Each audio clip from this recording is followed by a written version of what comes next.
Assalamualaikum warahmatullahi wabarakatuh. Bismillahirrahmanirrahim. Alhamdulillahi rabbil alamin.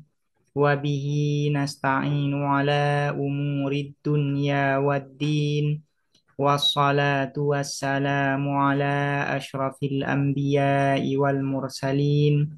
Sayyidina Muhammadin wa ala alihi wa sahbihi ajma'in. Allahumma faqihna fid din wa 'allimna at-ta'wil amma ba'du. Bismillahirrahmanirrahim. Mari kita melanjutkan ngaji kitab Muqaddimatu Ilmil Kalam. Sekarang kita akan melanjutkan pembahasan terkait taksimul ma'lum indal mutakallimin. Pembagian al-ma'lum versi para teolog. Sekarang sampai pada pendapat yang keempat.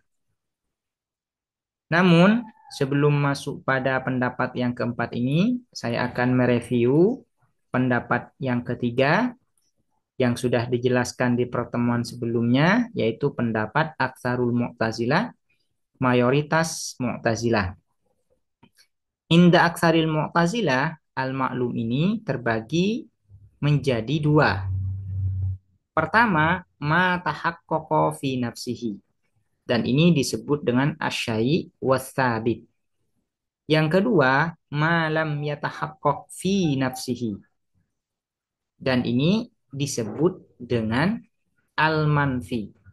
Nah, al-manfi ini hanya mencakup kepada satu hal saja, yaitu al-mumtani, sesuatu yang mustahil ada. Kemudian, asyai' watsabit ini terbagi menjadi dua.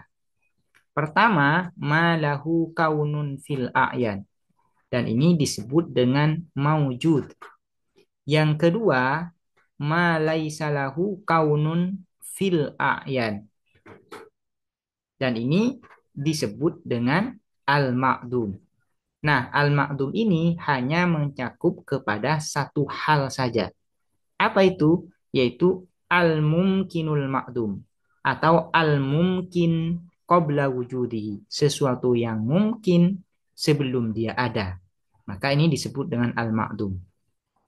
Kemudian yang disebut dengan maujud aimalahu kanun fil a'yan ini mencakup kepada dua hal. Yang pertama mencakup kepada wajibul wujud, yang kedua mencakup kepada al-mumkin ba'da wujudihi atau al-mumkinul maujud, sesuatu yang mungkin setelah dia ada. Nah, al-mumkin al-maujud atau al-mumkin ba'da wujudihi ini mencakup kepada dua hal. Yang pertama adalah jauhar, substansi. Yang kedua adalah arad, yaitu aksiden. Nah, ini adalah penjabaran secara terperinci terkait pembagian al-ma'lum inda aksaril mu'tazilah. Sekarang kita masuk kepada pendapat yang keempat, yaitu inda ba'dil mu'tazilah. Al-madhhabur rabi'u, dan adapun pendapat yang keempat, madhabu ba'dil mu'tazilati, ialah pendapat sebagian mu'tazilah. Wahum, dan adapun ba'dul mu'tazilah yarawna, berpandangan siapa ba'dul mu'tazilah, annal ma'duma, bahwa sesungguhnya apa yang tiada, sabitun, ialah nyata. Nah, ini adalah letak perbedaan antara pendapat yang keempat ini dengan pendapat jumhur ahli sunnah. Jumhur ahli sunnah berpendapat bahwasanya al-ma'dum laisa bisabit wala bisyai. Sementara madhab yang keempat ini, yaitu ba'dil mu'tazilah, pendapat ba'dil mu'tazilah berpendapat bahwa al-ma'dum sabit. Dan juga letak perbedaannya lagi, wa annal hala hakun, dan sesungguhnya apa hal, atribut abstrak hakun ialah benar. Jadi pendapat yang keempat ini tidak ada persamaannya sama sekali dengan pendapat jumhur ahli sunnah. Kenapa? Karena jumhur ahli sunnah tidak mengakui adanya hal, sementara pendapat yang keempat ini mengakui adanya hal. Dan juga pendapat yang keempat ini mengakui bahwa al-ma'dum itu sabit, sementara jumhur ahli sunnah mengatakan bahwa al-ma'dum itu laisa disabit wala bisyai. Fayakunut taksimu, maka ada at-taksimu apa pembagian hakada ialah seperti ini. Al-ma'lumu, adapun al-ma'lum yang dapat diketahui intahaqqaqa fi nafsihi, apabila nyata apa al-ma'lum fi nafsihi di dalam dirinya al-ma'lum, fahuwa, maka adapun al-ma'lum asyai'u ialah entitas watsabitu dan nyata. Yang dimaksud dengan intahaqqaqa fi nafsihi yaitu memiliki esensi tersendiri yang bisa terbedakan dengan esensi yang lain. Itu yang dimaksud dengan intahaqqaqa fi nafsihi. Maka al-maklum yang seperti ini disebut dengan asyai' wa tsabit. Wa illam yatahaqqaq fi nafsihi, dan apabila tidak nyata apa al-maklum, fahuwa, maka adapun al-maklum al-manfiyu ialah disebut dengan al-manfi. Disebut dengan al-manfi. Kita terjemahkan dengan negatif. Kemudian yang pertama intahaqqaqa fi nafsihi fahuwa syai' wa tsabit. Tsumma tsabitu, kemudian adapun yang nyata ingkana, apabila ada lahu ialah bagi as-sabit kaunun apa keberadaan fil a'yani di dalam alam objektif, fahuwa, maka adapun as-sabit al-maujudu ialah disebut dengan al-maujud yang ada. Wa illam yakun lahu kaunun fil a'yan, dan apabila tidak ada apa as-sabit, kalau ingin lengkap seperti ini. Wa illam yakun lahu kaunun fil a'yan, ini kalau ingin lengkap. Wa illam yakun, dan apabila tidak ada apa kaunun keberadaan, artinya kaunun fil a'yan, fahuwa, maka adapun as-sabit al-ma'dumu ialah disebut al-ma'dum yang tiada. Wal kainu fil a'yan, dan adapun sesuatu yang ada fil a'yani di dalam alam objektif, inistaqalla bil kainiyati, apabila independen, ya, apabila mandiri apa al-kain bil kainiyati dengan keberadaan, fahuwa, maka adapun al-kain az-zatul mawjudatu ialah disebut dengan az-zatul mawjudah, esensi yang ada. Wa illam yastakil bil kainiyah, dan apabila tidak mandiri apa al-kain, ya, ini kembali ke al-kain, ai bil kainiyah kalau ingin lengkap.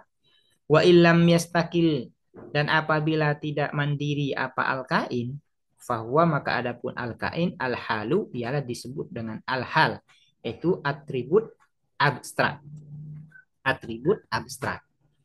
Jadi pembagian al-maklum menurut pendapat yang keempat ini seperti ini. Biar lebih jelas ya. Al-maklum intahaqqaqa fi nafsihi, maka disebut dengan asyai' wa tsabit. Tahu seperti ini. Al-maklum ini terbagi menjadi dua. Pertama, ma tahaqqaqa fi nafsihi. Dan ini disebut dengan asyai' wa tsabit. Yang kedua, ma lam yatahaqqaq fi nafsihi. Dan ini disebut dengan al-manfi. Nah, al-manfi ini mencakup kepada satu hal. Apa itu al-mumtani? Sesuatu yang mustahil ada. Kemudian, yang asyai' wa tsabit ini terbagi menjadi dua. Pertama, ma lahu kaunun fil a'yan, yang memiliki realitas keberadaan di alam objektif. Nah, ini disebut dengan al-maujud, yang ada. Disebut dengan al-maujud. Kemudian, yang kedua, ma laisa lahu kaunun fil a'yan, yang tidak memiliki realitas objektif, ya, atau tidak memiliki realitas keberadaan di alam objektif. Maka ini disebut dengan al-ma'dum. Nah, al-ma'dum ini mencakup kepada satu hal. Apa itu? Yaitu al-kaunul al-mumkinul ma'dum, ya. Mencakup kepada satu hal. Apa? Al-mumkinul ma'dum atau al-mumkin qabla wujudihi. Sesuatu yang mungkin sebelum dia ada. Maka ini dicakup oleh al-ma'dum. Ya. Atau cakupan al-ma'dum itu yaitu al-mumkinul ma'dum atau al-mumkin qabla wujudihi. Kemudian al-mawjud ini terbagi menjadi dua. Pertama, mastaqalla bil kainiyah. Dan ini disebut dengan adzatul mawjudah. Adzatul mawjudah. Nah, yang kedua, malam yastaqil bil kainiyah. Dan ini disebut dengan hal. Ya, disebut dengan hal. Jadi hal itu adalah ma lahu kaunun fil a'yan walam yastaqil bil kainiyah. Itu hal. Kemudian az-zatul mawjudah ini terbagi menjadi dua atau cakupannya mencakup kepada dua hal. Apa itu? Yang pertama adalah az-zat al-wajibul wujud atau wajibul wujud saja biar lebih mudah. Cakupan pertama dari az-zatul mawjudah ini adalah wajibul wujud yang wajib ada. Yang kedua adalah al-mumkinul mawjud atau al-mumkin ba'da wujudihi. Nah, al-mumkin ba'da wujudihi ini mencakup kepada dua hal. Pertama adalah jauhar, yang kedua adalah arad. Nah, ini adalah skema pembagian al-ma'lum menurut pendapat yang keempat ini. Ini semoga bisa dipahami dengan baik karena nanti setelah pembagian ini kita langsung masuk kepada al-umurul ammah. Dan pembagian ini dibutuhkan juga ketika kita belajar yang namanya ilmu makulat. Ketika belajar ilmu makulat, maka kalau ingin lebih sempurna pemahaman kita, maka penting untuk mengetahui pembagian al-maklum ini. Al-maklum sebagaimana versi para teolog. Karena fokus pembahasan ilmu makulat itu yaitu tentang jauhar dan arad, tentang jauhar dan arad. Namun jauhar dan arad ini bersumber dari apa? Atau masuk dalam cakupan pembagian yang mana? Nah, ini pentingnya. Sehingga untuk urutan belajar ulumul aqliyah, maka urutannya seperti ini. Pertama itu adalah belajar ilmu mantik, yang kedua itu adalah belajar al-umurul ammah, yang ketiga itu baru belajar ilmu makulat. Nah, setelah belajar ilmu makulat baru masuk kepada ilmu kalam. Setelah ilmu kalam baru ilmu usulul fikih. Ini adalah tahapan-tahapan belajar ulum al-aqliyah. Nah, kalau ingin lengkap lagi setelah belajar ilmu makulat, maka ditambah ya, ditambah dengan belajar al-ilahiyat bil maknal am atau secara khusus belajar filsafat. Nah, belajar filsafat ini bisa kita mulai setelah kita belajar mantik. Bisa kita mulai setelah belajar mantik. Seperti ini. Kita awali pertama yang pasti belajar ilmu mantik terlebih dahulu. Ini adalah pondasi yang sangat dasar sekali. Nah, setelah belajar ilmu mantik, baru kita masuk kepada al-umurul ammah. Nah, al-umurul ammah sangat baik sekali kalau kita lengkapi dengan belajar filsafat. Belajar filsafat. Baru setelah belajar al-umurul ammah dan dilengkapi dengan belajar filsafat, baru kita masuk kepada ilmu makulat secara khusus. Nah, setelah ilmu makulat baru masuk ke ilmu kalam. Setelah ilmu kalam baru masuk ke ilmu usulul fikih.